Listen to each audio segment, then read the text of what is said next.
Hey everyone, this is my second time recording this promo read because it didn't work last time. Listen, this episode of the podcast is sponsored by, you guessed it, Shooter Lube. Join the revolution, go to shooterlube.com today and use checkout code SINGER to save 10%. If you don't know what Shooter Lube is, it's a two-stage cleaning system. Everybody's got fucking guns this year, you guys, period. Don't bullshit me. It's 2020. We just got through 2020. It's 2021. I know you guys have guns. Take care of your guns. Everybody needs to do this. I want you to go to shooterlube.com and use checkout code SINGER to save 10%. What is Shooter Lube? It's a two-stage cleaning system for your weapons, okay? They have online support. They love to help. If you guys are confused, reach out. They'll help you, okay? Free shipping in America on all orders and 100% money-back satisfaction guarantee, okay? Two things. It's a military-grade cleaning solvent, okay? The new tech has you cleaning your gun better than ever. It's odorless, no water, fully evaporates, leaves no residue, no hazardous ingredients per the EPA, high flash point, non-corrosive, does not freeze, and it is non-flammable, okay?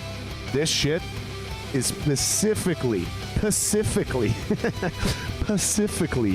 designed to penetrate deep into the pores of the metal, cleaning carbon buildup in less time than other leading solvents.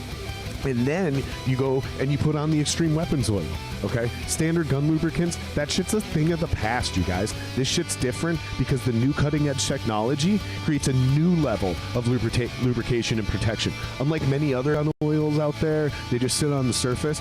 With the extreme weapons oil from Shooter Lube, this shit penetrates, guess what? Deep into the pores of the metal. It forms a bond on and in the metal, and it doesn't wipe off, wear off, melt, evaporate with heavy use. You can feel confident knowing that you're using your weapon to its fullest potential. Biodegradable, non-flammable, non-toxic, 100% synthetic, low odor, non-staining, rust and corrosion protection, and it reduces wear and friction. Join the revolution by going to shooterlube.com and using Singer code checkout code SINGER to save 10%. This episode of the podcast is also sponsored by Werner Elements. Werner Elements, it's a one-stop shop for small businesses, okay? That's the simple explanation. Why is this important? Because I'm telling you guys, your side hustle is not running right, okay? I get it. You know, it's my side hustle. I don't want to. Here's the thing. You're already putting in the 10, 20 hours a week. Why the fuck wouldn't you make yourself as profitable and as efficient as possible? That's what a real website that's not social media can do for you, okay? When you're on social media, you don't own that data. Those aren't really your customers. You're the customer. They're the customers. That's why that shit's free. Get yourself a real website so you can set yourself apart from the pack, you guys, and that's where Werner Elements comes in, okay? Werner Elements is your partner in growth. We specialize in working with startups and small businesses. That includes comedians, podcasters, and musicians with a focus on community growth. That's what we're all doing, right? Monetize your personality. Build a community. Werner Elements is your one-stop shop for all your marketing and graphic design needs, from logo creation, website design and management, to content creation, setting up social media, and creating ad campaigns. Our community is stronger together. If there's something we don't offer, we know somebody who can. Yes, we can do that. That's their tagline. Werner Elements is offering 10% off your first contract with us if you use the promo code SINGER when you reach out to us. This is a big deal, you guys. They're definitely one of the only companies I know that can actually really help you do this without breaking the bank, too. That's the other thing, is the rates are extremely affordable. I'm extremely excited about the podcast today. My buddy Esera Tuaolo, former NFL player, born in Hawaii, Honolulu specifically, lives in Minneapolis now, used to play for the Minnesota Vikings, drafted by the Green Bay Packers 35th overall in the 1991 draft, I believe it was. I'm doing all this from memory. The ad reads I have a copy of. I'm doing all this shit from memory. Sweet dude, drafted by the Packers, played for the Vikings, the Panthers, the Falcons, Jaguars, played like I think 8 seasons in the NFL. Fuck, man. Just a sweet dude. Great musician. Was on The Voice. Very excited to spend some time with my boy here down in the podcast studio. He's a busy man. So I always say this to my guests. It's a big ask to get you to come down here and hang out for 3 hours. So I'm always thankful. I'm very excited. I'm really looking forward to this one, and I hope you guys are looking forward to listening to it. Let's welcome to the podcast, Esera Tuaolo.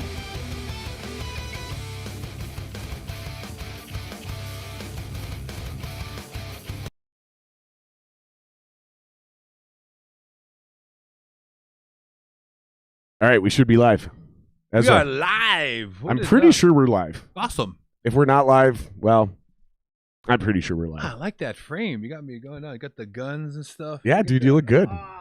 Yeah. Do it again. Welcome to the gun show. No, I'm just kidding. Dude, let me ask you real quick. How tall are you? I'm 6'4". That's what I thought. Well, actually, okay, I have to confess. I'm a little shy under 6'4". But then I round up. Is that because you shrunk? No. You just round up. Yeah, I just round up. I mean, literally, it's just a minute. And then so I tell people I'm 6'4". It sounds better, 6'4", 300 pounds. So yeah. Try to keep that thing close to your face. Don't worry, I do sanitize it in between every guest. You sure? It's COVID safe, I promise. But no, it's hilarious because that reminds me. So I did shrink a little bit. Like a quarter inch, maybe even a half inch now. But I've been 6 feet my entire life. Right. And recently I went to the doctor and she's like 5'11" and something. I think she said 5'8". They squish down. Yeah, she presses down. I'm like, you got a quarter inch of skull up here, lady. I know, seriously. They're like, I refuse, but it reminds me of the offensive and defensive lineman thing, that 300-pounder deal. Like, I'm 299. He's like, no, I'm 300. Like, there's so why? I don't know why we care so much, but. Well, the sports, NFL, they're all about stats and stature and all that kind of stuff. I do it too. That's why, when I'm playing video games and I'm building my Vikings franchise, I ain't having no 6 foot tall quarterback, buddy. You better be at least 6'2", like Brett Favre, like your boy Brett Favre. We got a lot to get into, so let me introduce you real quick for the listeners and viewers that don't know. Esera Tuaolo. I just realized that I've been pronouncing your name wrong my entire life until I heard you the other day.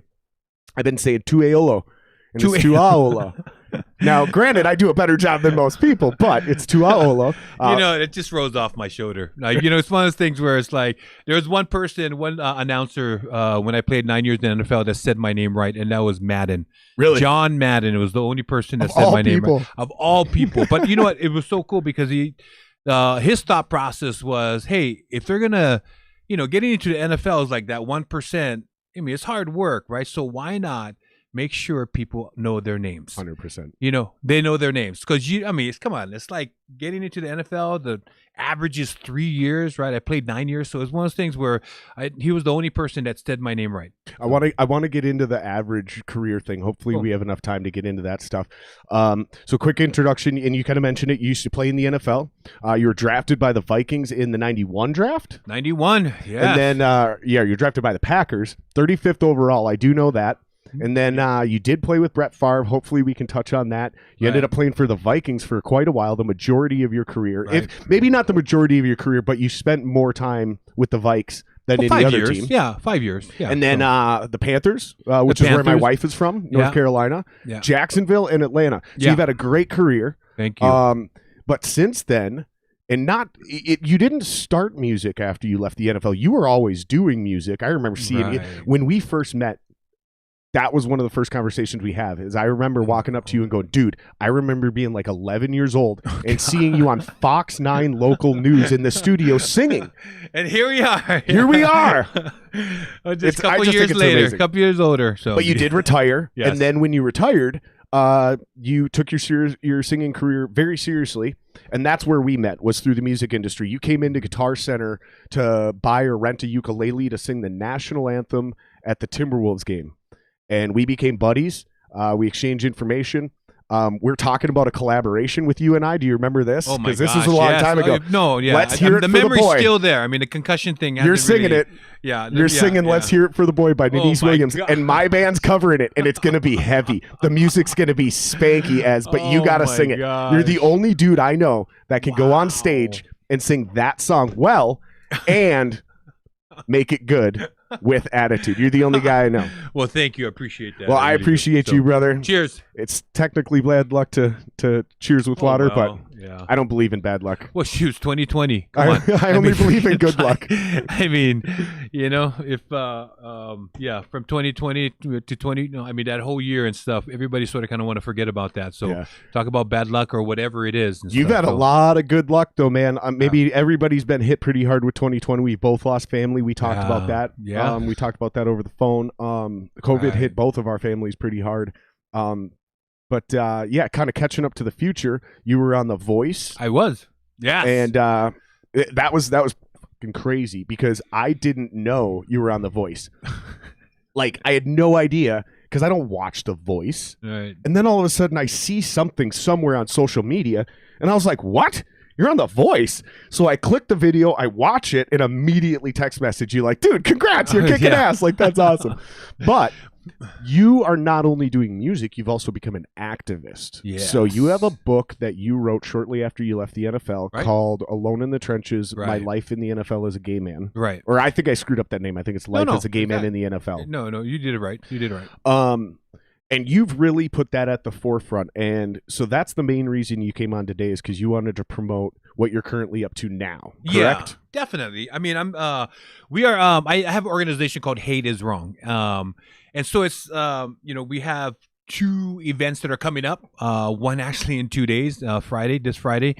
We have a Super Bowl inclusion panel that we sort of bring experts from around the country, and we talk about inclusion, diversity, racial diversity, sort of kind of everything on the, that we put everything on the table, right? And so it's to sort of educate people. It's to it's to heal, it's to come together and see what works. So maybe we can come up with a solution. We have experts from, each sports. We have Billy Bean from MLB. He's the ambassador for inclusion and diversity for MLB. For people that don't know specifically, but they do know that name, they're like, he was the guy from Moneyball. From the Oakland A's. Right. Right? Yeah. So he's going to be on the panel as well. We got Carly Knox, who is the vice president for the Minnesota Lynx here. She's going to be on the panel. We have just such an amazing panel that I'm super excited. We're also bringing some politics into this. Andrea Jenkins, who is the first African-American transgendered to be elected in office. She's going to be on the panel. And then also the first woman governor of Oregon is going to be Barbara Roberts is going to be on the panel. We have Tony Richardson, who was an NFL player. I think he played Tony years? Richardson? Yeah, that's isn't that the fullback for the Seahawks? Yes. What? All pro? Yeah, all pro. He played for like 20 years. Tony Richardson. Wait. No. Kansas City? Kansas City, yes. Kansas City. Yeah. Kansas City. So he's going to be... He's the guy he's the lead blocker for Priest Holmes, for Jamal Williams, for all of them. We'll get into football later. Let's keep going. No, but he's on the panel as well. He's with the NFL Legends. We have Ann Dopner, who is the director of inclusion for the Minnesota Vikings. That's going to be on. And then we have Bonnie, who is part of WNBA. She's also going to be on. So we have a group of amazing people that are going to come together and try to educate people, try to sort of kind of come up with a solution, and then see where we can move forward within, in this uncertain. And in case anybody's confused, what are you talking about, the solution? Because the name is Hate Is Wrong. That's hateiswrong.org. If anybody wants to join or help or support, go to hateiswrong.org. Right. And you're wearing the shirt, hate in any form is wrong. Yeah. Hate in any form is wrong. And so what is the real focus of the overall organization and campaign, just in case anybody's confused? So I guess I should rewind and stuff, sort of talk about why I created it, right? So when I was playing 9 years in the NFL, I had this saying, hate in any form is wrong. It was my way to sort of like fight the fight within the closet, within the darkness. So if anyone comes with a comment against, women, or with sexism or racism or whatever it was, I could say, hey, dude, hating any form is wrong. So it sort of kind of resonated with me as I retired for football and have gone around the country speaking and using that term. 4 years ago, when the Super Bowl was here in Minneapolis, we turned it into a nonprofit, Hate Is Wrong. And so the reason why we did an NFL party, because I've been to 12 NFL games, not games, but the parties before that. I played in one of them in '98. But then I never saw us represented, the LGBTQ community, right? So that's why we started. When you say 12 games, you mean Super Bowls or yeah, playoff games? No. Just to go to the Super Bowl, right? I've been to go to the parties the week before. Okay, gotcha. I played in one, like with the Atlanta Falcons in '98. So you beat us in '98, you son of a bitch. I'm sorry. How do you sleep at night? Very well. Yeah, very well. I sleep very well. Thank you so much. But so anyway, can we get back to what we were saying? So I wanted to have a presence there because I never saw us represented, right? And so it sort of kind of evolved to something more where we do also an inclusion party. So we do a Super Bowl inclusion party where we raise money for anti-bullying programs. And I'll get into that later on. And so and right now, it's not just about the LGBTQ community. As we learned from 2020, right? We're all in it together, right? There's so many things out there that we can talk about, where we can put on the table, where we can come up with solutions. So it's not just about the LGBTQ. It's about racism. It's about, transphobia. It's about everything, right? And so in order for us to sort of move forward into the future, and with all the craziness that happened in 2020, we need to talk about those things. We need to ask the hard questions. We need to have those discussions where we can sort of like we can heal as a nation, as a community, as a country, right? So that's what we're doing. We're doing that, and also again, we do the. If people want to learn more about my organization, they can go on hateiswrong.org and find out more and read up, or else they can, if they want to find out about our events that's coming up this week. Little sort of stressed out a little bit, but they can go to inclusionparty.org and find out, and also get their free ticket. It is a free event. And it's online this year. It is online this year. Normally what we do is we follow the Super Bowl. We've done it in Atlanta, Minneapolis, Atlanta, and then we went down to Miami, and then this year is our 4th year, and it's just because of COVID. Yeah, thing, because of COVID, and I'm hoping next year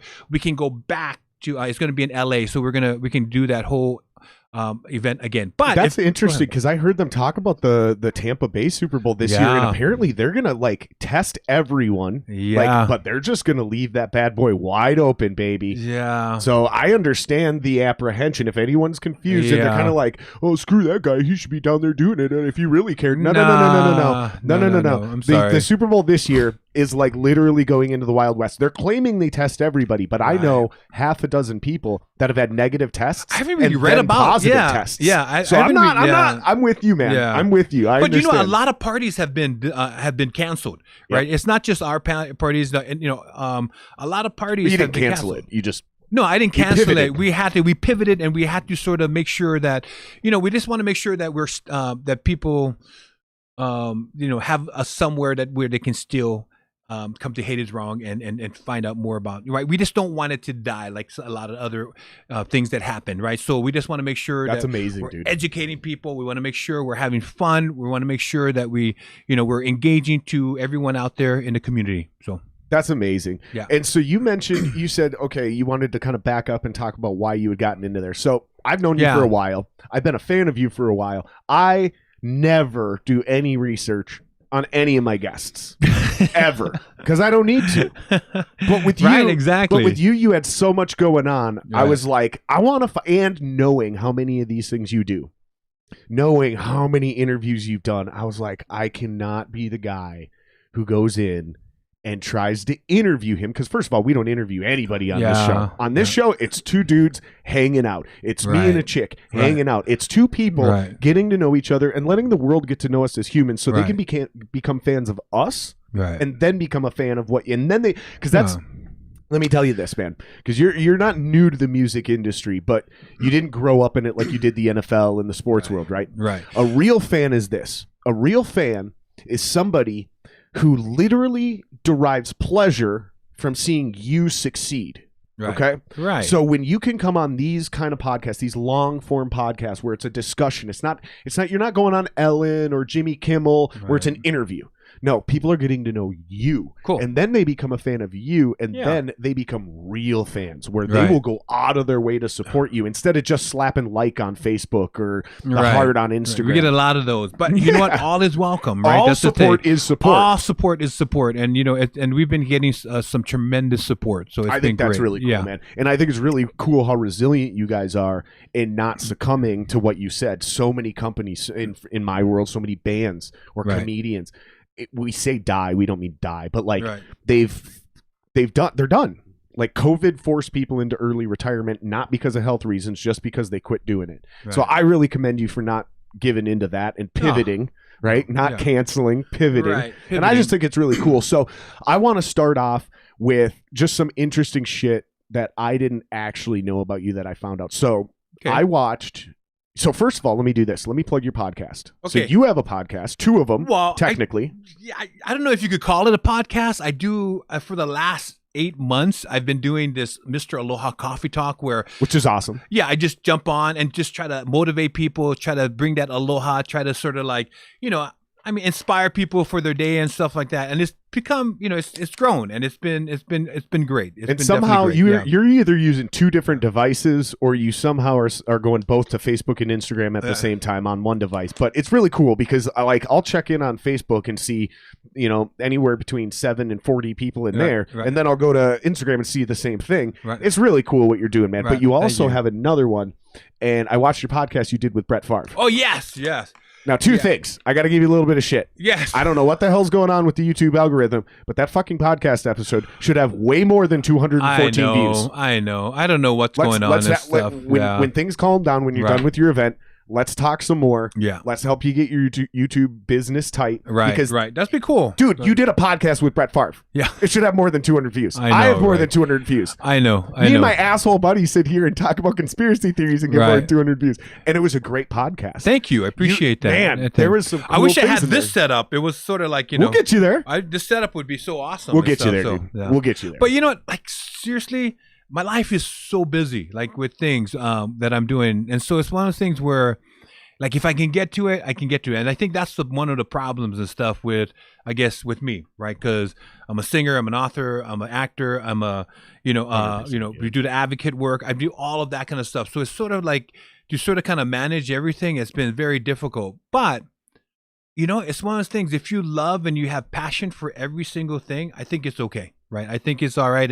But you also have to learn how to say no, right? We have to learn how to say no because it's one of those things where every cause is amazing. Everybody's awesome. But it's one of those things, sometimes you have to sort of take care of yourself, right? Well, let's be honest. Me time. I didn't ask you to come on the podcast for the first time. And you said yes. I asked you when I first started and you were like, dude, let's wait. Let's wait. Well, not just because of that. I think because it was just crazy. And I think we were in the like middle of the pandemic. Pandemic. I'm taking care of my 86-year-old mom, and so it's like she's doing well, by the way? So she's still home, and so it's one of those things where, like, I think that was more of the thing than other than like me coming on your show. Do you remember what I asked though? I was because I was so new at this, and like, yes, I'm a musician. Yes, I have a big healthy ego. Yes, I have an alpha male personality. Cool, great, fantastic. However, I was so nervous and insecure and vulnerable about this podcast. I'm like, Ezra, dude, you should come on my podcast. And you're like, I'd love to, but I can't right now. And I'm like, dude, just be honest. If I'm not big enough, just say it. No, exactly. You were like, you put that trump card out there. I'm like, wait a minute, we're in the middle of an epidemic. We're a pandemic. We are like, we're in the middle of a pandemic. I'm taking care of my 86-year-old mom. People are dropping like flies left and right. I mean, just coming here today. Also, I still take care of her. It's like it's sort of. I just want to make sure. It's everywhere I go or whatever I do now is one of those things where you have to. I felt so bad that you took it that way. Yeah. Because like there's other people that were like, no offense, dude, but like that shit's not worth my time. And I was like, cool. How big do I need to get? And they were like, literally like 500 to 800 subs. Shit. Oh, come on. But here's the thing is like, there's 2 types of people. Some people would take that as a rub, and I took it as motivation. Oh, good. Like I was like, oh, cool, and that's why I said that to you because I was like, when you asked me, you didn't take it for motivation. You're like, I said, just tell me how big I need to be and you were like, dude, it's not that. Just come on, don't make me feel guilty. And I was like, oh my god, I'm not trying to make you feel guilty because I had just had this conversation with somebody else, so I wasn't coming at it from that emotional perspective, right? Yeah. But you're right, you do have to say no because the wrong thing to do is say yes to everyone and dilute yourself into the fact that you can't be productive at anything. Right. Exactly. My uncle Sam Cook started B96. He's been on the podcast. I can't remember what episode number he was. I want to say 47. Worked with Jesse, the governor, back in 2000. The Ventura. Yeah. It's funny because people don't believe he's my blood uncle because he's like black. Like he's a black dude, and he's my actual blood uncle. And people are like, really? He's adopted, or you're? I'm like, no, he's my blood uncle. Very successful. He has a mantra of 3 things. You can only put 3 things on your plate, and your girl, in my case, is one of them. Right. If you get married and have a husband, he's one of those things on your plate. Right. Your family is one of the. So that means you only get 2 more projects. Yeah, exactly. Once you add the 4th one to the, you're screwed. Right. You can't get to it.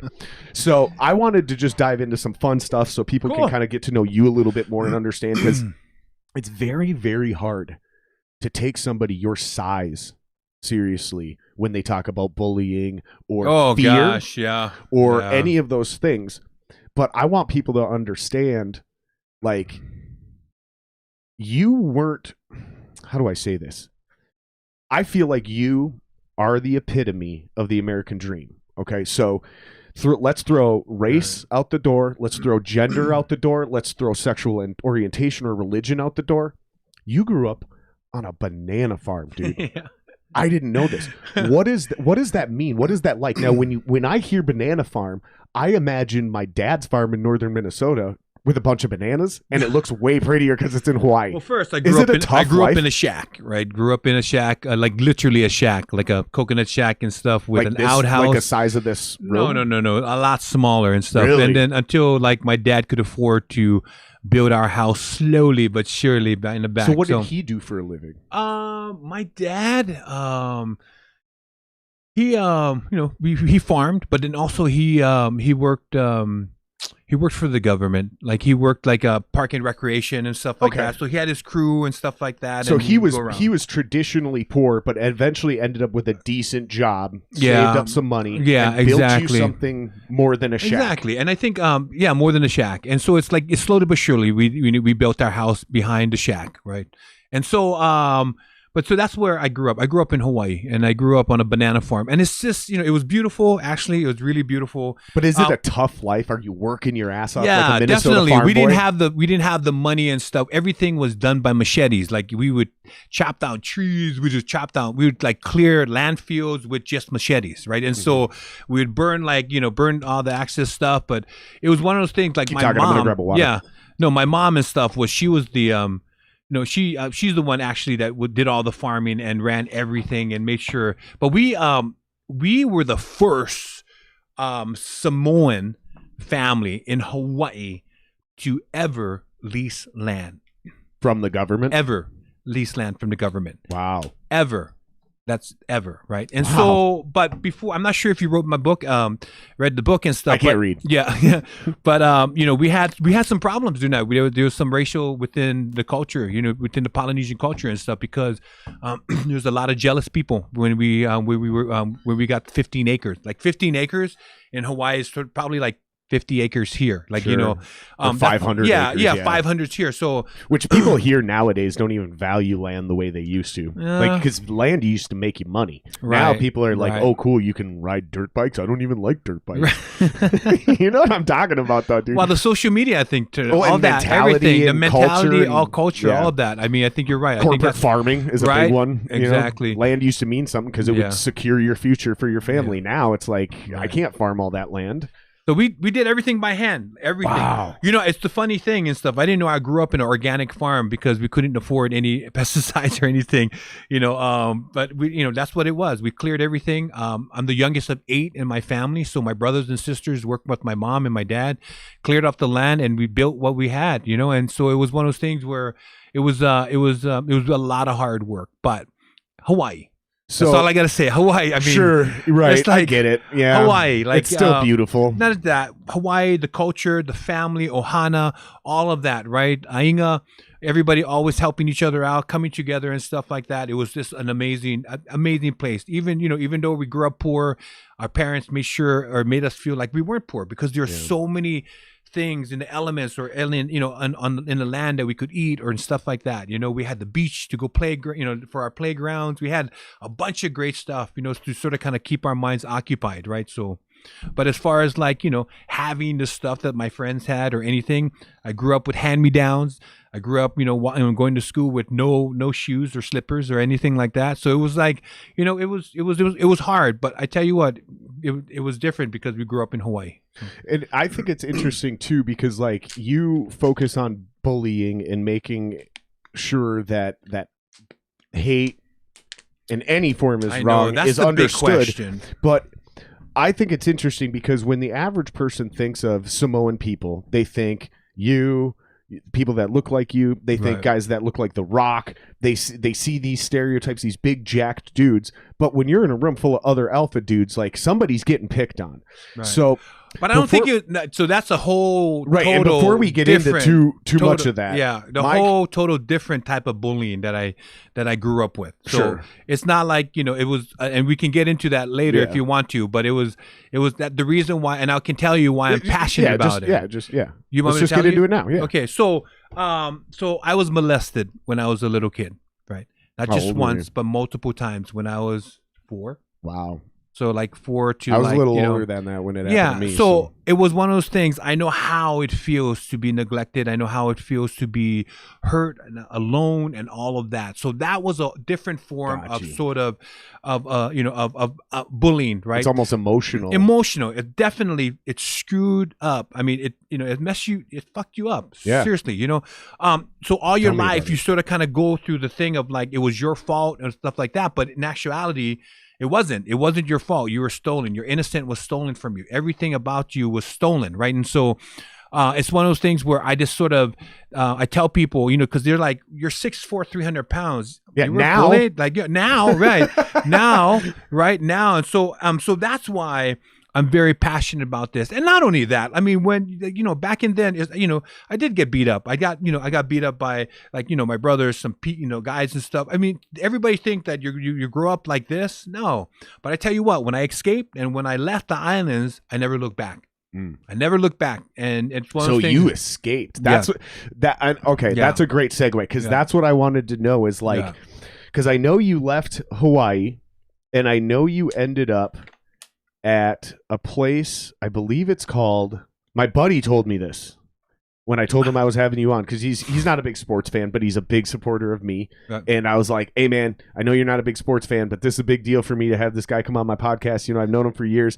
Obviously, and you know how big of a deal it is, and that's why I'm so thankful because you just bring credibility and grace. You're not another degenerate musician like me and my buddies. Whatever. Like the rest of us are fucking borderline criminals. I'm kidding. Believe me. I mean, come on. But No. But he goes, that dude went to Don Antonio Lugo High School, and I go, how do you know that? And then I went, wait a minute, I'm talking to my friend named Dan Lugo, and I go, your middle name's Antonio, isn't it? And he goes, yeah, the only reason I know anything about that dude is because it always comes up in Google searches. I'm like, no shit. And that's in Chino, California. And then you ended up playing for the Oregon State Beavers. Yeah, Oregon State Beavers. But where I'm interested in is during that whole journey from the hell of getting molested in a paradise, right, growing up on a banana farm, and then in your words, escaping to LA and then eventually making it to the Beavers and then the NFL, right,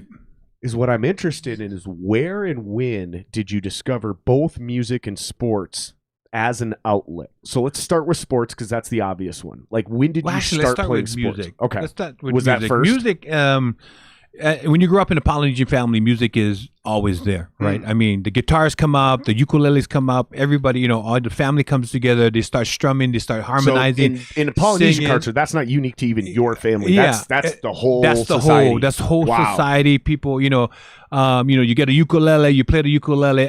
My first song that my dad and my mom taught me when I was like 4 years old. It's called God Bless My Daddy, right? And so it was like one of those songs. And so music has always been in my life. And then, going to college, singing the national anthem for one of our, for the Beavers basketball games, sort of kind of trickled into more things. I sang after that, singing the national anthem for that for the Beavers basketball team. The Trailblazers asked me to sing. From that on, then people just sort of kind of, I sang it for my football. I sang it for my football team. Whoops. And so it just sort of kind of trickled and stuff like that. And I did it for the Packers my rookie year. I sang the national anthem. So music has always been a part of my life, right? And I love it. And so what drew you to music, like specifically? So I understand it was around you, but what was it that grabbed you and you were like, it's not just something I want to do to honor my culture, but this is something I want to keep doing. What was it that... I think it's a way to express yourself, but also it's a way to escape reality, right? Really? It's really like I would put on, like, when I would put on music. I would put on my favorite song and I would just listen to it, and I would sometimes cry and sometimes not, or I would just it would just help me to escape a lot of things. Singing and stuff, when I'm on stage, it just takes me to a different place, man. I love singing, and I see the transformation in people's faces when I'm on stage, the way they just sort of kind of look at this 6'4", 300-pound Samoan going up there like, who the hell? Why is he going up there, right? And then you open your voice, and it's sort of like, this like that look on their faces. So yeah, didn't see that coming. Yeah, and I think it's like also it's a way that you can escape reality, man. Going through a lot of the shit that I went through, right? I would go home and I would just freaking pop on my favorite song and I would dance naked, or I would freaking sing to it or whatever. I would definitely, it was one of those things where, hey, whatever, and so I think that's what music does for people, right? And it helps me with writing. It helps me with all that stuff. So that's amazing, dude. Yeah. That's really cool. So when did you discover football then? And what made you decide? Because obviously you had a talent for music. Right. Maybe it didn't seem like you had a special talent for music because you're in such a heavy music culture. I can imagine if you grew up in a society of archers, right, and everyone can hit the bullseye every time, you don't think that's anything to pursue. It's just something that's part of you. But what was it that made you go, no, this is something that matters to me, and I want to take this beyond just family Renaissance times? I don't know why I said Renaissance. I was the big kid, like every other NFL player, any other sports guy, Really? I was the big kid. It was like, in high school, and it was like... Even amongst all the other big kids. Well, not just that. I think, the coach saw me. It's like, why aren't you playing on the team? Like, really? Or something like that, right? So it was I was the big kid. When was that you jumped? Junior in high school. No shit. You didn't start playing football till junior year of high school. Yeah. So I went out. Oh, my God. So I went out. I went out and stuff, and then it was one of those things where I was good at it.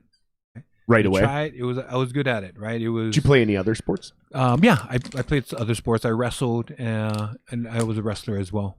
So, but it was just one of those things where when you're good at something, you sort of kind of feed off it, and then being in the closet and getting all those praises and getting all those I think it was one of those things where it sort of kind of helped. But not only that, it also helped me.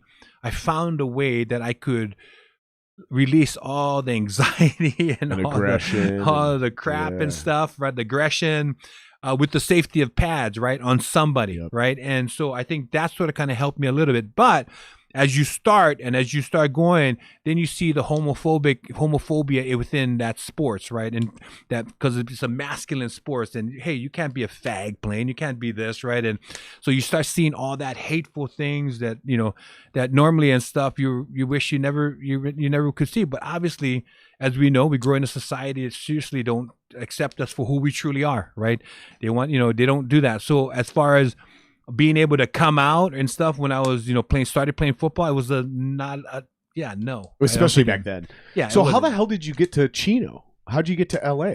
My aunt. So my aunt came to visit in Hawaii, and she saw some She saw some I can't even say the word. She saw irregularities. Irregularity. Try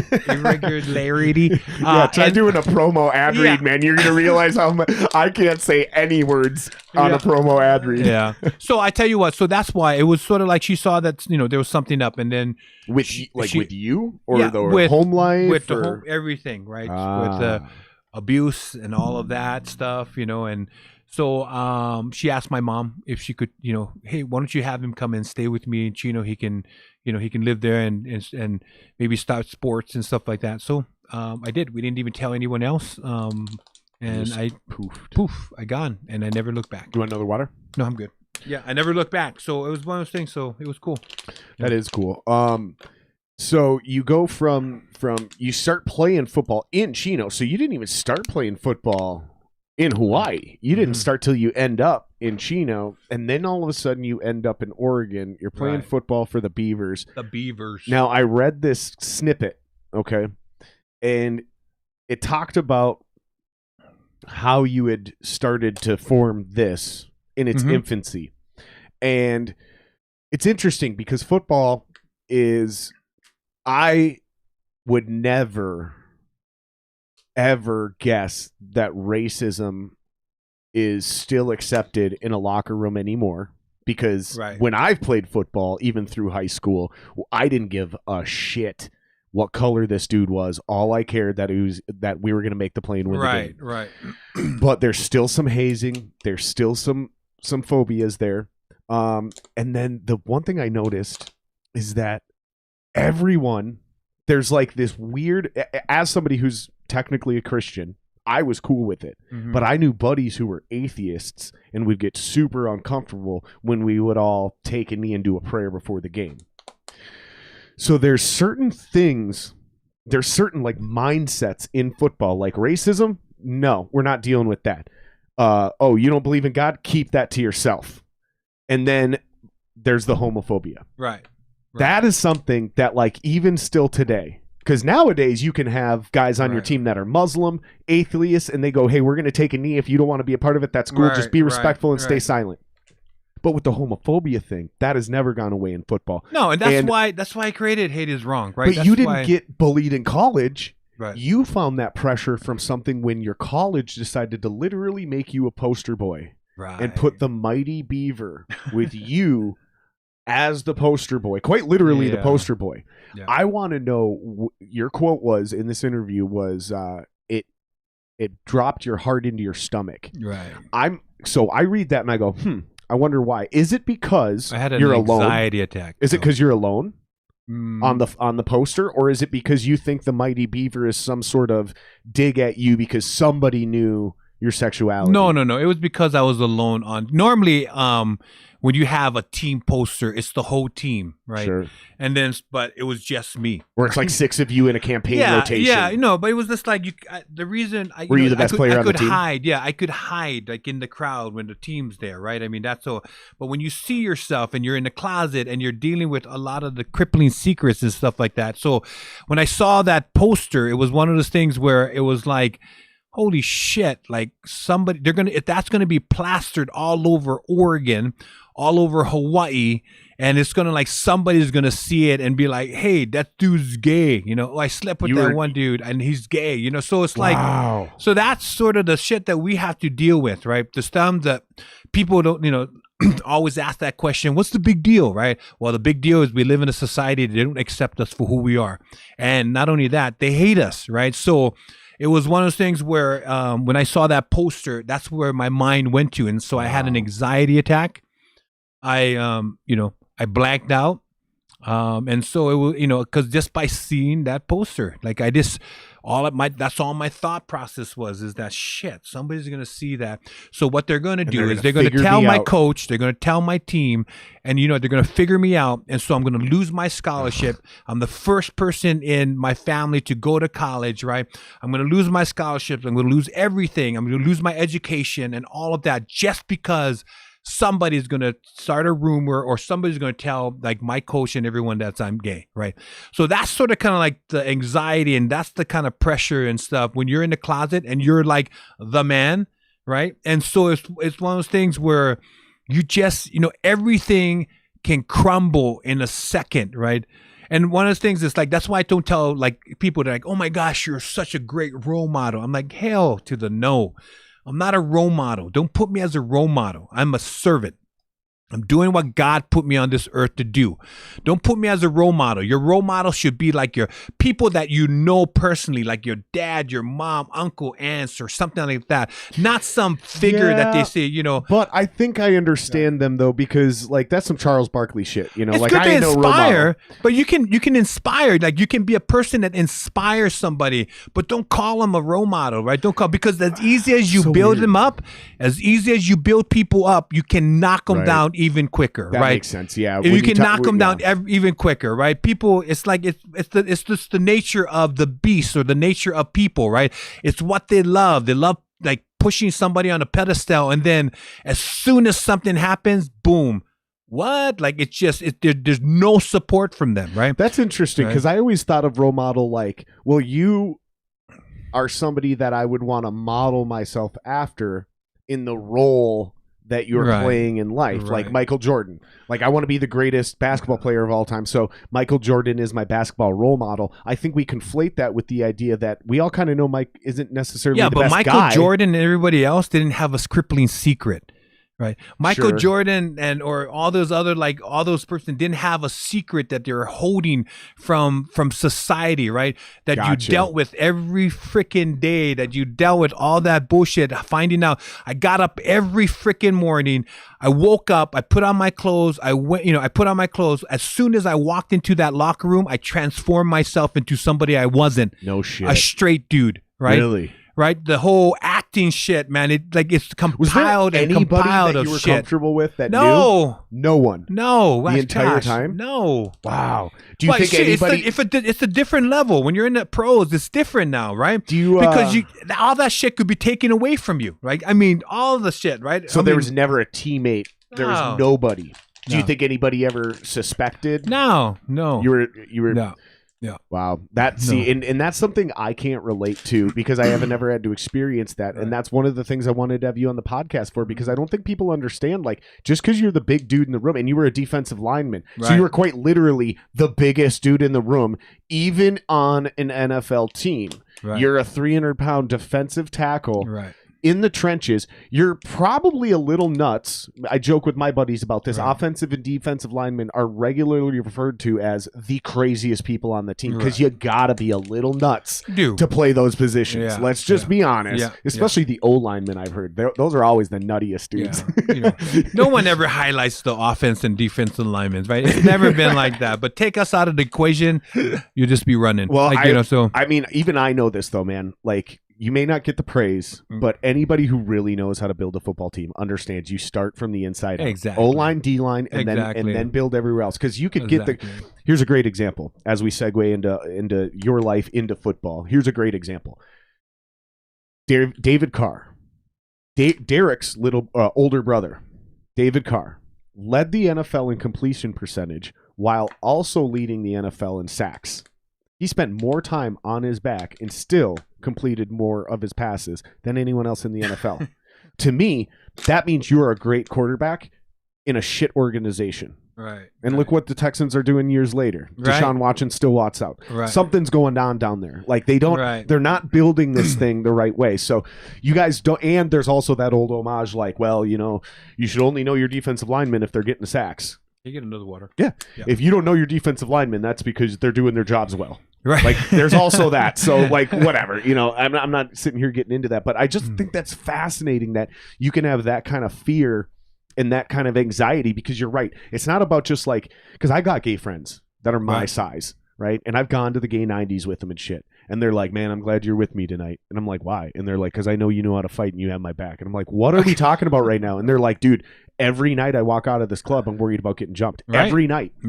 Every night I worry about getting jumped and getting my ass kicked. So even though that isn't your fear that you're talking about right now, it's the anxiety of literally fucking with your money, your entire livelihood just being ripped out of you. Exactly. Because they're homophobic. Right. That's terrible, even though you were a great player. And this is why I said we'll get to this later and we'll get to it now. This is why it matters when we say the average career is 3.5 years in the NFL. Right. Because injuries, scheme fits, personalities, there's all kinds of reasons you can't make it. And with everything you dealt with, you still managed to play 9 years in this league. That is an amazing accomplishment. Which brings me, so we dealt with the... You want the motivation of that? Or Yeah. Hell yeah. My mom. Right? Really? The motivation is giving back to my mom and family and stuff, right? Because she worked so hard to suffer for you? I could deal with all the bullshit and stuff, and all of that kind of stuff, but it was, I did it because, my family. I did it for my mom. Right. So all the times that she's sort of like, had taken care of me and everybody else and stuff like that. So that's the motivation, right? So that's really cool. And she obviously still means a ton to you. Yes, because I take care of her. Yeah. 4 years she's been living with me. So it's so funny because, so many people talk about like, oh, be a real man. And it's like, dude, that is such an ambiguous thing. Because like many times being a real man is like, okay, this is what I'm worried about. Is my mom super old? And I have to change her diaper because we can't afford hospice. Right. You know what I mean? Or I have to give my mom a sponge bath. Wow. Like, that's definitely in the argument of being a real man. Right, you know exactly. Like, dude, it's just this, she gave birth to you. She changed your diapers, dude. Exactly. Like, get over yourself, bro. Get over yourself. And it's one of those things where, when they get older and stuff, it's hard watching them get older. But then you also have the realization and stuff that, it is what it is and stuff, and you have to make sure that they understand that you love them, and that's what it is. Because a lot of older people just get thrown into the old folks' home and they get forgotten, right? Yeah. And so, yeah, I'm worried about that too. I'm worried about like, man, if she does get to that age, like, and we can't afford all the cool stuff. Right. Like, is she going to feel abandoned? But maybe we don't even do it just because I don't want my mom to feel like we just got rid of her like a piece of trash, you know? Like, because my mom's not old, but she's not young anymore. Right. I'm dealing with my own mortality. I'm only 36 years old, and I'm already like, fuck, man, I'm going to die soon. But... I don't know. I just think that's interesting because, like, we all talk about these motivations and why we do these things. And to each person, it either comes back to they feel some overwhelming debt to their parents, or it shouldn't be that, though. or they like want to earn their parents' respect. Yeah, you notice that though. Yeah. Like like a lot of the guys we played with, like your boy Brett. Like a lot of it was about making his dad proud. Right. Like it's we think about these things like, oh, he's got an ego. He just wants to be the greatest of all time. It's all about his own legacy. And like sometimes we're just trying to get our parents' acceptance. Yeah. Or we feel this overwhelming amount of guilt because we know how much our parents did for us, and we want to like somehow give back to them. Right. Those kind of motivations are always interesting. So all of a sudden you're feeling this crazy pressure, but you're killing it in college, and then you get drafted just out of the first round. So let me start there. Did that piss you off a little bit that 32 teams passed on you? Actually, back then there was only 30 teams. To tell you the truth, I didn't think I was going to get drafted. I was at Oregon State. We didn't have a good season for the 4 years I was there, but I didn't think I was going to get drafted. I didn't think. I mean, we didn't have. We didn't. Although I did, my stats and going against a bunch of All-Americans and killing them. But it's one of those things where I just, as far as going back in those days, right? If you weren't on TV, if you weren't talked about or anything like that, then you probably wouldn't be drafted. And so, right, if you weren't on Mel Kiper's, not like now, board. Like you can just post a video on YouTube and everybody, your highlight film is like. When you have idiots like me and my buddies that go through and search every defensive tackle that's eligible, and then we'll do a deep dive. Like if you were coming out in the 2021 draft, I would scout you. Like, because that's what me and my asshole friends do. Right. We love football so much, we will literally act as scouting agents and write reports on guys. Like, one of my buddies has his own shorthand and code. He has a whole notebook he fills out every year. Every position grades at every single thing. Wow, that's amazing. A lot. No, that's a lot of time. Yeah, it is. It's a lot of time. It is. That's why I don't do linemen. I'm like, you do linemen. I'll do quarterbacks, wide receivers. Yeah. No. So corners. It was So it was. So you get drafted though. Yeah, I got drafted. You weren't, so back then, 91, second round, you're probably not walking out.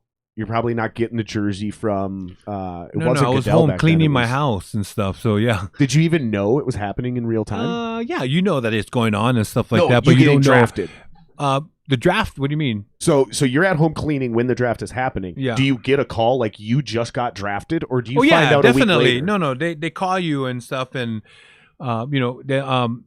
you sort of like you watch the draft and then they call you right before they're gonna say your name. And then I remember like yesterday, when they came back from commercial, the woman that was making the announcement goes, "All right, we have the first difficult name of the draft, 1991 draft, Esera Tuaolo." I mean, she like just slaughtered my name, and so everybody went crazy. We all went crazy. It was pretty cool. And so it was yeah, I didn't think I was going to get drafted. I went to, like, we were the doormats of the Pac-10 back then, although my stats were good and everything else, but you just never know, right? If anybody's confused, they're like a couple years ago, the Gophers, that's right. what they were like back then. Like nobody drafted from the Gophers. Yeah. Like, so that's sort of kind of that point. But I tell you what, it was a surprise that I got taken, and, it was pretty cool. And to tell you the truth, when Lindy Infante called me on the phone, he was the coach for the Packers. He's all like, "Yeah, we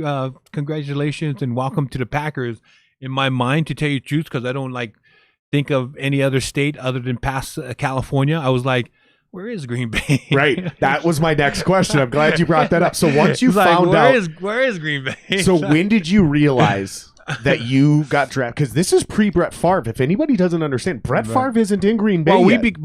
We came out together. Like 1991, we were drafted. But we were he drafted, didn't get drafted by the Pack. He got drafted. You know this, Atlanta. obviously, for the listeners. ATL, he's drafted by a different team. So, and Brett Favre wasn't Brett Favre. He was a low-key, I think D2 quarterback from Southern Mississippi State. No, it wasn't D2. I think they were D1. Were they? Yeah, Southern Miss was D1. They were D1. Yeah, I can't remember. I honestly just can't remember. Yeah. But I know it's Southern Mississippi State, and he doesn't even play his rookie year.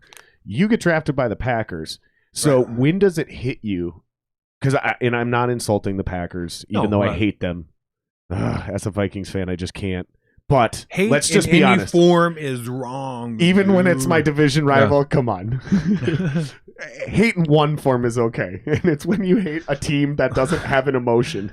I can hate something that doesn't feel right. Like I can hate a rock. Like, well, I'm not hurting that somebody feeling. believe that hate sometimes is right. Okay. So but we won't say his name and stuff. Let's pick a new word for the sake of this podcast. I don't hate the Packers.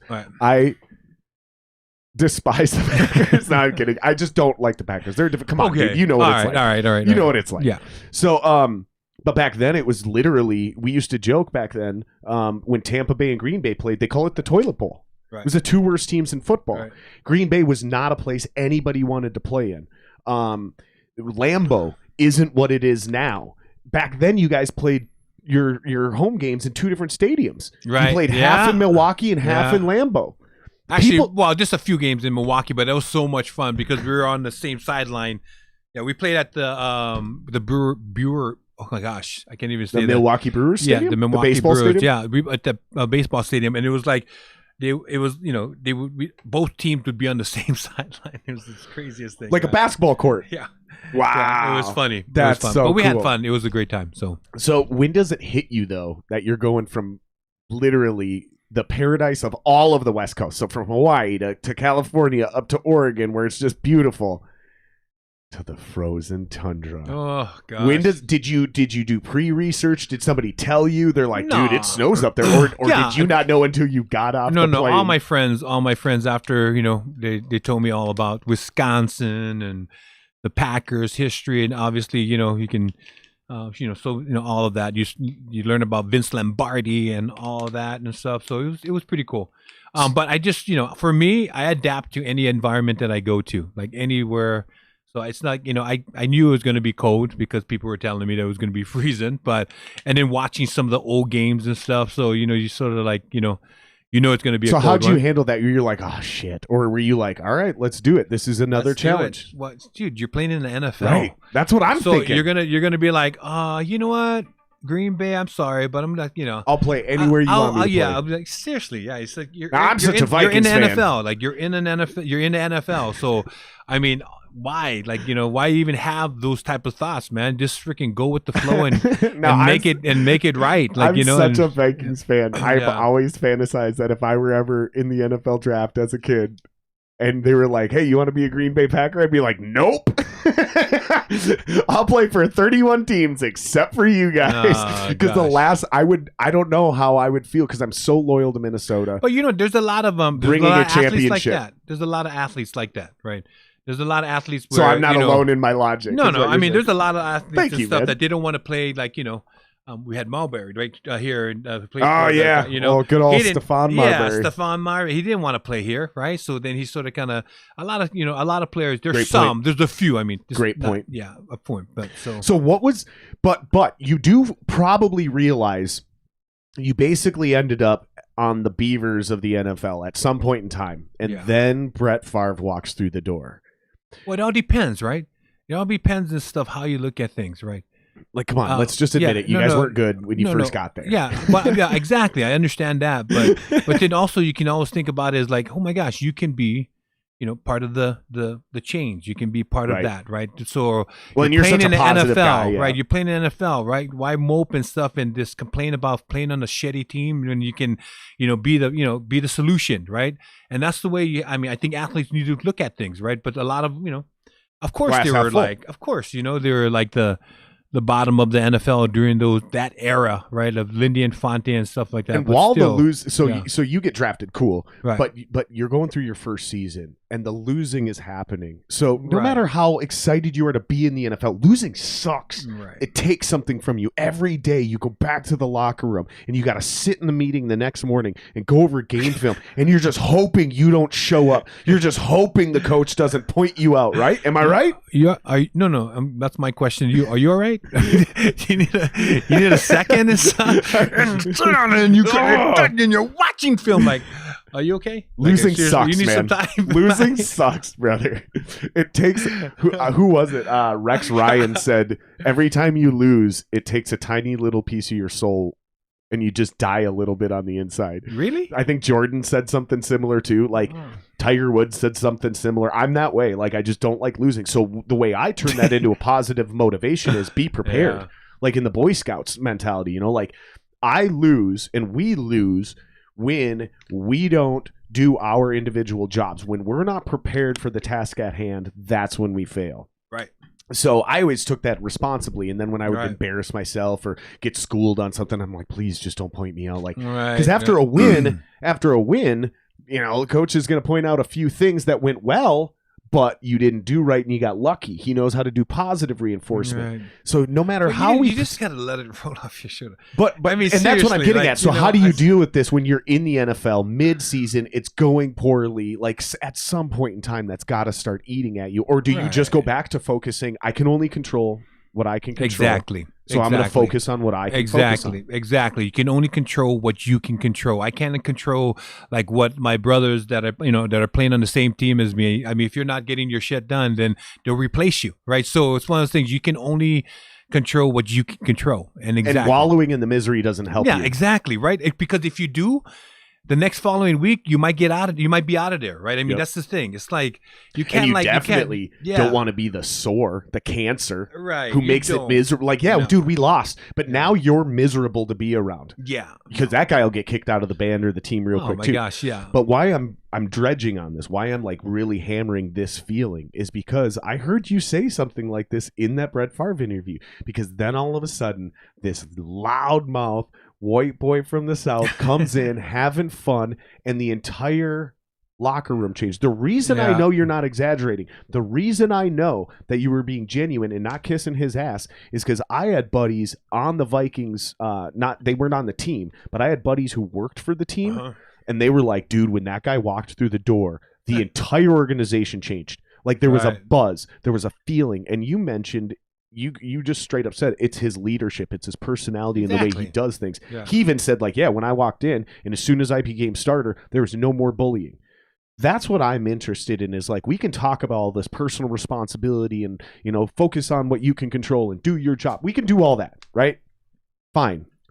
But there is something really special when other positive, charismatic, talented people join the team, right? The vibe and the energy changes, and then the success level happens. It does not matter how good you are if you're a shit personality and no one wants to be around you, right? It really doesn't.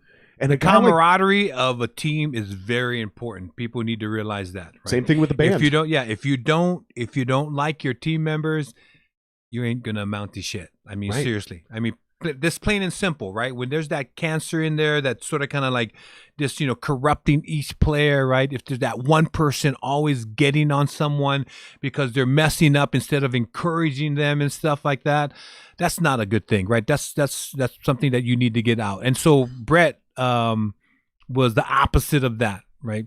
He was this old country. The dude was country. He came in loudmouth, making sure everybody understood and stuff that, you know what? We're going to change this stuff. We're going to change this environment. We're going to change all of that. And either you jump on board or you don't. And he didn't do that day one. He didn't do that until he became starter. Because for anybody that doesn't know, Brett Favre wasn't Brett Favre day one. Right. So he came in as a backup. And Magic Man Mikowski. Yeah. And dude got injured. And Brett Favre steps on the field and leads a fourth quarter comeback. Mm-hmm. And I watched that game. Right. And I remember I was like, so who's that guy? He seems pretty good.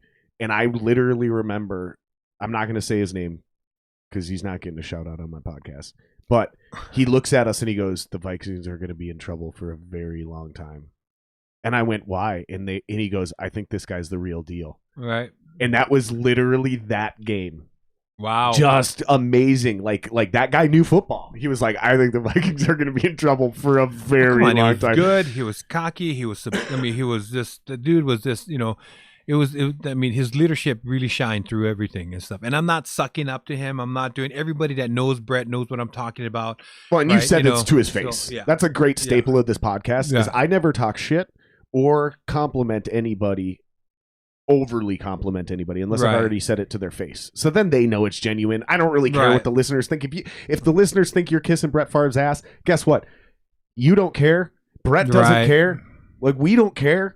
Like, we know the truth, and I know it's true too, because like the way you guys talked on that podcast, I could tell this is not just two former teammates. No, gosh, you it was loved more each other. You guys were buddies. Yeah, definitely. I think we had an instant connection and stuff when he came because it was just sort of like I think because of our attitudes. I think because of the way the way we thought. Well, you were both kind of outsiders. Outsiders. Not only that, outsiders, and then it's just one of those things where we grew up close to family. We grew up in the country. Like I grew up in the country in Hawaii. He grew up in the country down south, right? And so we sort of had the same values and stuff like that, and it was so much fun. We just automatically clicked. We were roommates on the road. That's unheard of, having like a quarterback be roommates with a nose guard, when we go on when we go away games and stuff. So we just clicked. The dude was absolutely amazing. Like we partied, partied hard. We had a great time.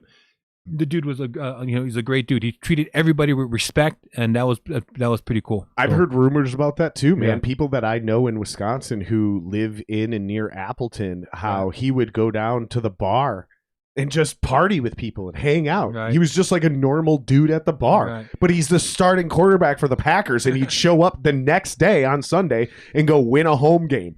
People love that guy. Well, I gotta tell you a story and stuff. I used to hide his wallet. I used to steal his wallet and hide. I used to steal his wallet and hide it because every time we would go to McSwiggan's, there was a bar. I'm not sure if it's still there.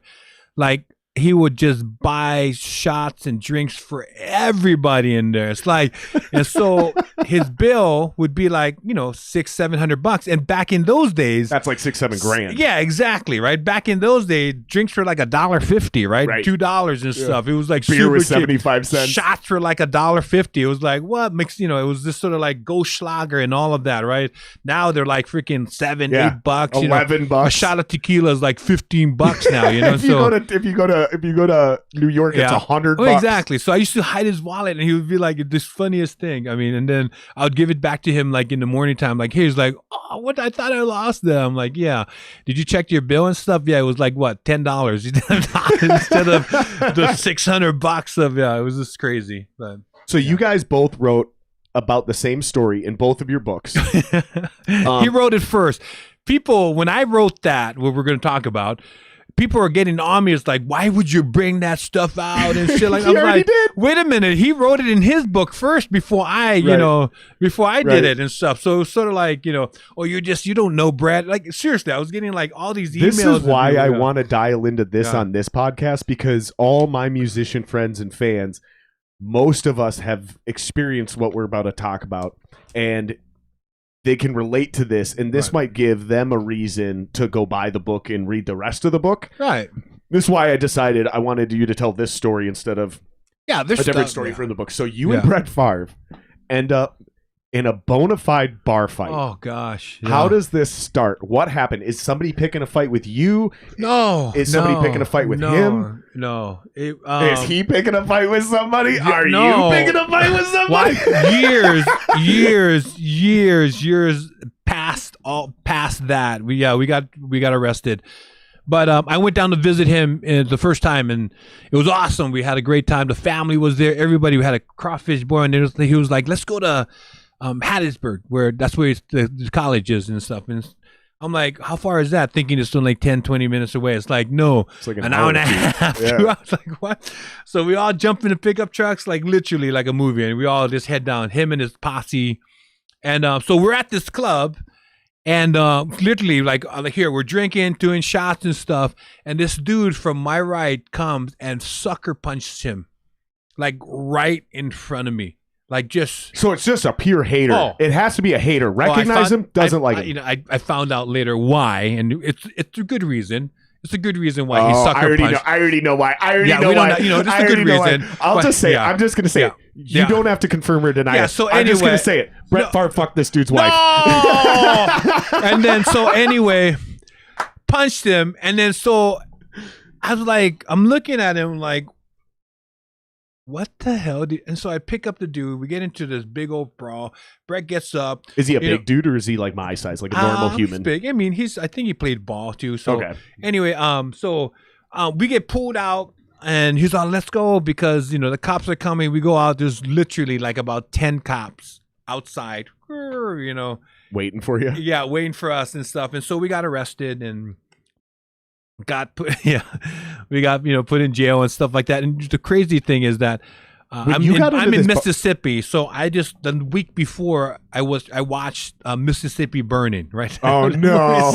What are the odds? What are the odds? So I'm like, I watched that movie and I was like, holy shit. And like we're getting arrested, and I was like, oh man. So he's like cool with it.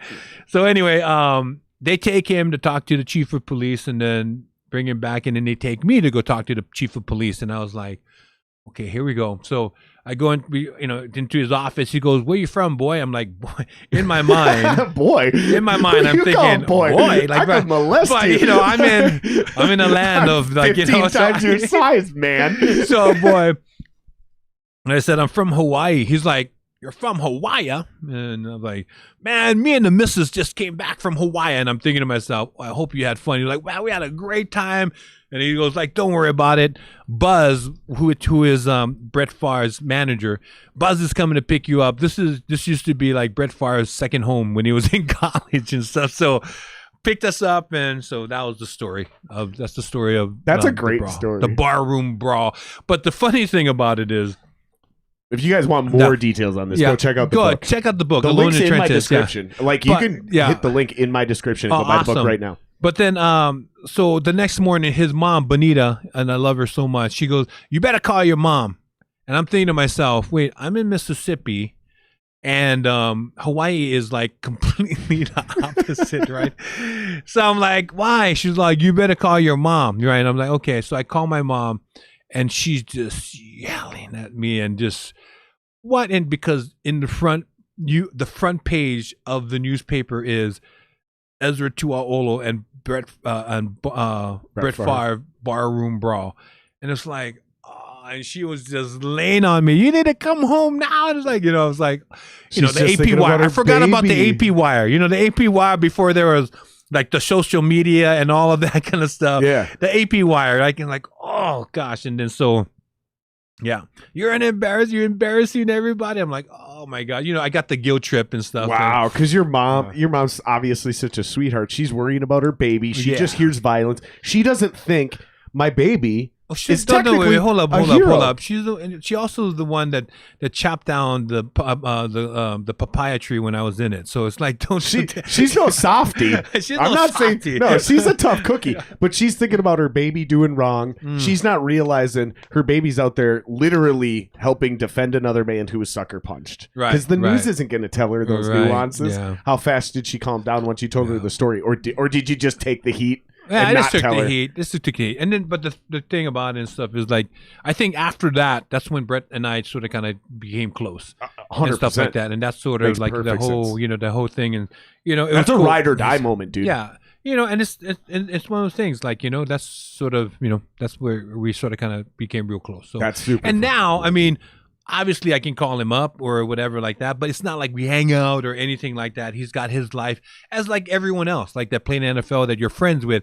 You start your family, you start doing your things. It's you're not as close as you are, but when you see each other, it's like, hey, what's up? Sounds just like the music industry, dude. Yeah, I don't see my friends, close friends, that like if they suddenly became homeless for any reason, divorce, natural disaster, doesn't matter why. Right. Oh, you're homeless? Guess what? No, you're not. You're coming and staying with me for free until you get back on your feet. Right, exactly. I won't talk to those guys for 6 months to a year. Yeah, 2 years. Yeah. But that's the life we live, man. But that's the testament of a true friend too, right? I mean, like, you don't talk to him for a while, and then when you see him, it's like you talked to him yesterday, right? And there's no, like, guilt trip, or they're like, why didn't you call me? Or why didn't you do this? Or how come, why didn't you call me on my birthday or whatever? It's like, there's nothing like that. It's just true friendship, right? It's sort of like, that you're busy with your life, and I'm busy with my life and my family. So it's sort of like, one of those things. So yeah, dude, no, I 100% agree. Listen, we've been going about an hour and 15 minutes. Let's spend another 15 minutes just kind of wrapping this up. Yeah, sounds good. I think we did an amazing job of managing time.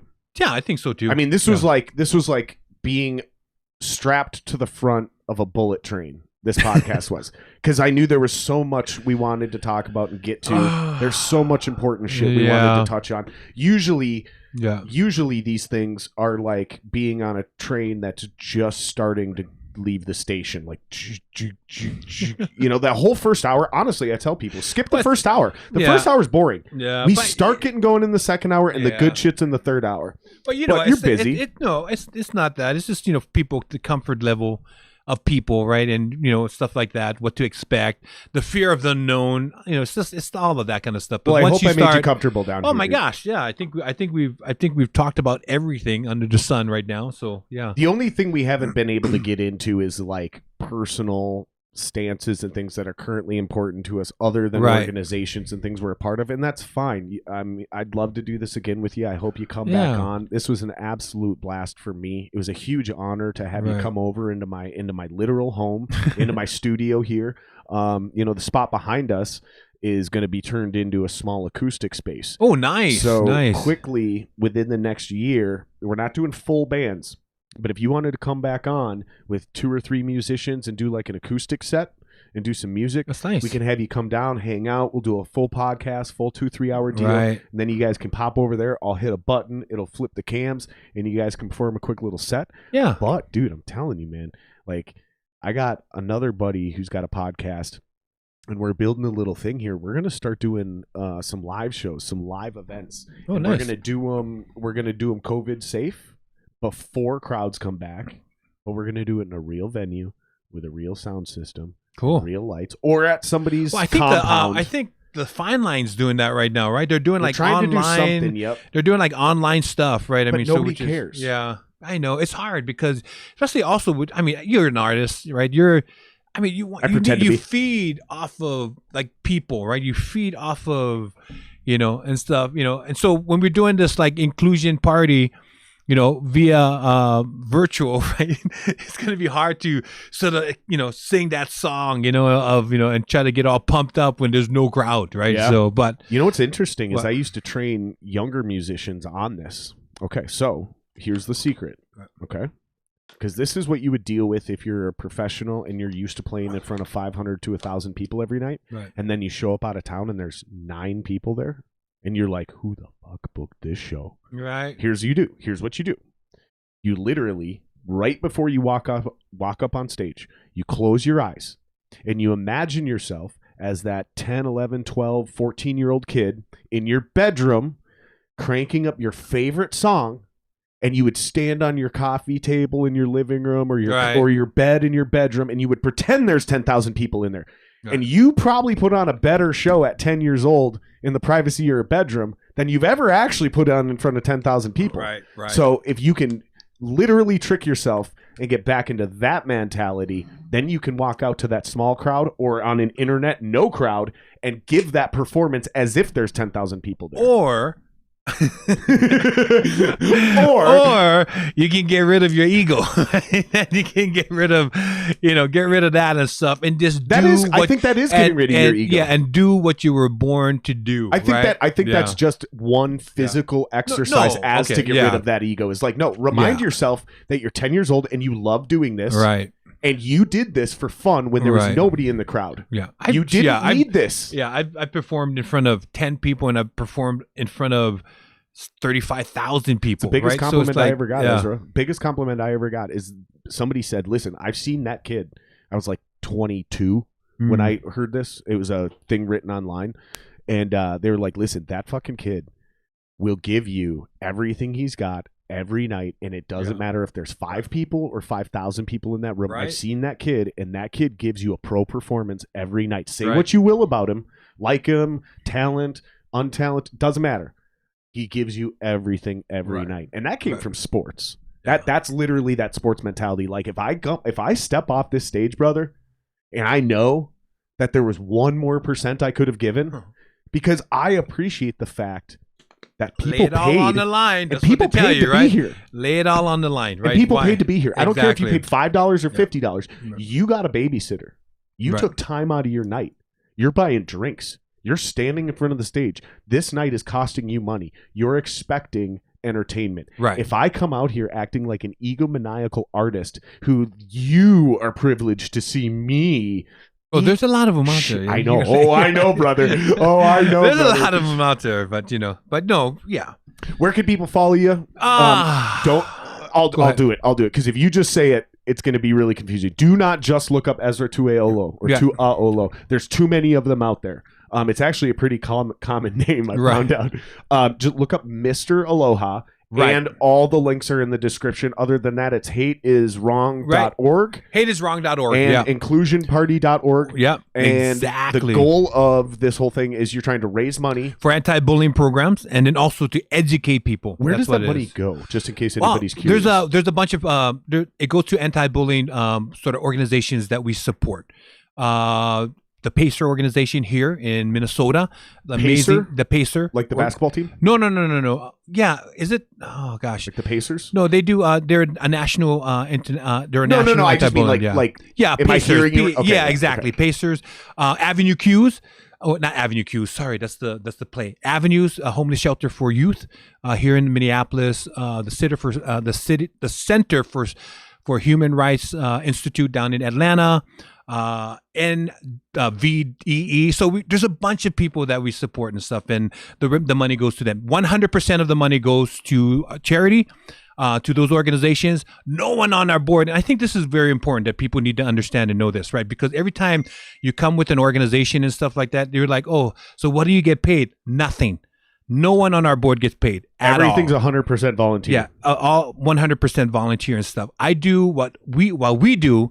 At Heading Road, the people that volunteer do what we do because we love what we do. So that's amazing. Okay, one quick last little quip. Yeah. As we get out, because I just accidentally stumbled on something on my phone. What? So we've talked about this. I also know Mike Singletary.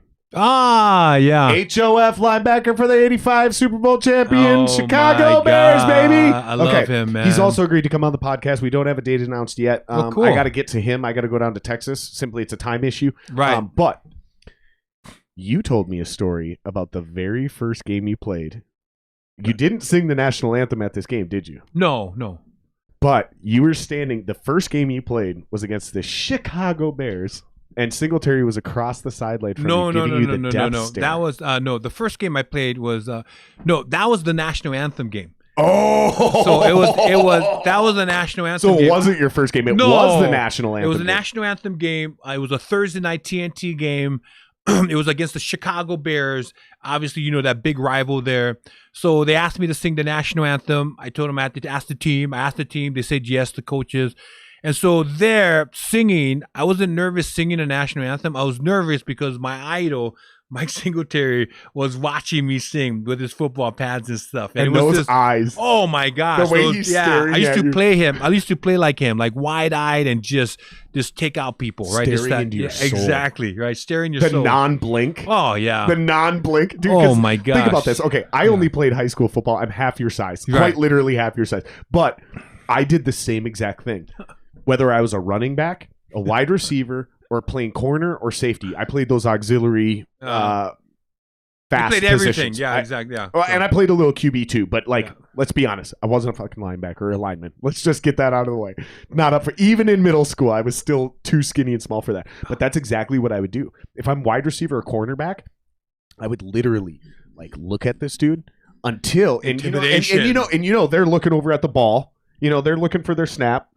And I would just look at him, and then they'd glance over at me, and I wouldn't blink, and I would just look at him, try to get deep into their soul. Just because, here's the thing, is I knew I wasn't physically intimidating. All I was trying to do is get you to think about anything other than what you were supposed to do as soon as that ball got snapped.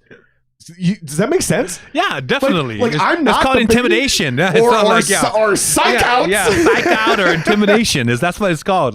So, I mean, obviously, yeah, it's just one of those things. I think everybody sort of mastered that when they play sports, right? Your way. However you can pull it off. Yeah, exactly. Figure out a way to get into the other guy's head and just get him to think a little bit too much. Yeah. My big thing was playing safety. I took homage from a lot of NFL players.